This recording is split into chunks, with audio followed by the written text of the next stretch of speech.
Hey guys, welcome back to Geek Space.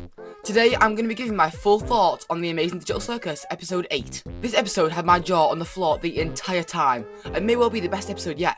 So without further ado, let's get right into it. Let's get this show on the road! But first, let's go over a quick recap. So episode 8 begins with a flashback to the first ever humans in the circus. We get to see Queenie briefly, before we cut to them all abstracted, except for Kinger. He ends up being the last human, until Ragatha arrives. We then cut to the present, with the cast all frustrated about not being able to leave. Eventually, they come to terms with it. They might never be able to escape, so they try to make the best out of the situation. Meanwhile, Caine is completely losing it. He's in his office ranting about being God, and how ungrateful humans are. Throughout the episode, he basically tortures the cast, even breaking into a weirdly catchy musical number. The group manages to make Kinger lucid again by putting a bucket on his head, and they get him to help shut down Caine. But instead of stopping him, Kinger fully deletes him by accident. And with Caine gone, the circus begins to break apart, along with all the rules holding it together. So yeah, a lot happens. Let's get into my thoughts. Starting with what I loved. Once again, the animation is fantastic. Glitch is definitely at the top of the industry right now. Everything is so smooth, expressive, and full of detail.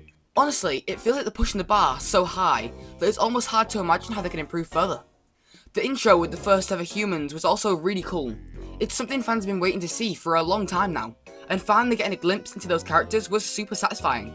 I just wish we got a bit more of it. And then there's Caine. He's gone from being a pretty standard character, mostly there for comedy and to set up the adventures, to a full-on villain. Caine really can be terrifying when he wants to be. He's literally becoming Am from I Have No Mouth and I Must Scream. It's so cool. His surprise musical number, Running the Show, is also insanely catchy, and it gave me strong Has-Been Hotel vibes, especially songs like Once We Get Up There. It makes me wish that the Amazing Digital Circus was a musical. And I've got to mention Alex Rokon. He absolutely kills it as Caine in this episode. You can really hear how much he's putting into the performance. The callbacks to episode 1 were also fantastic. The scene where Pomni looks in the mirror really hit me. It made me realise just how far this show's come, and when Pomni ends up back in the offices, with the same camera angles and music as the very first episode, pure nostalgia. Moments like that really make you reflect on the journey you've been on with this cast, and it's such a satisfying way to tie everything together. Also, the lore in this episode is huge. We get the confirmation that Caine creates bodies based on the character's mind files, which is a popular theory that people have had for a while now. Then, Bubbles says that Caine is the lesser of the two, which opens up a massive theory. Personally, I think there might have been a Caine and an Abel. Caine killed Abel, and what's left of his code became Bubble. But that's just my theory. If it's true, then that is insane. And on top of that, the characters can actually conjure things if they concentrate hard enough. This was first hinted at back in episode 2 with the butterfly. The way all this ties together makes the world feel so much deeper and more dangerous than ever before. And the ending? Absolutely insane. Now that Caine's gone, anything could happen.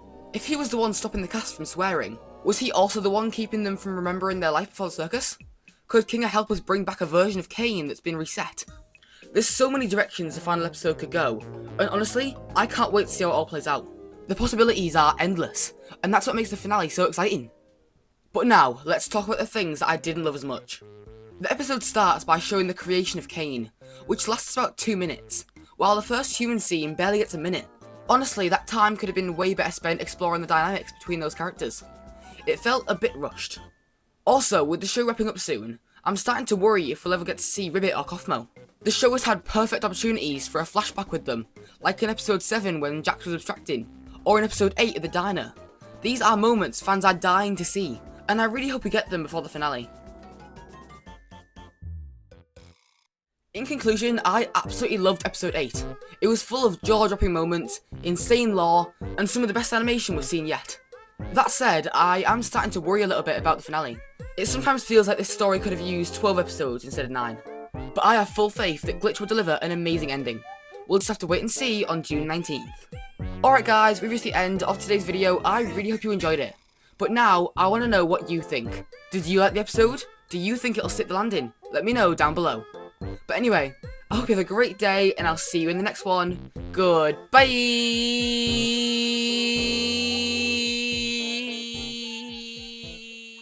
It's news to me that it's news to you. To which degree, who answers to who? We could go on and on, but in the end, who are we kidding? My divinity is past and fit.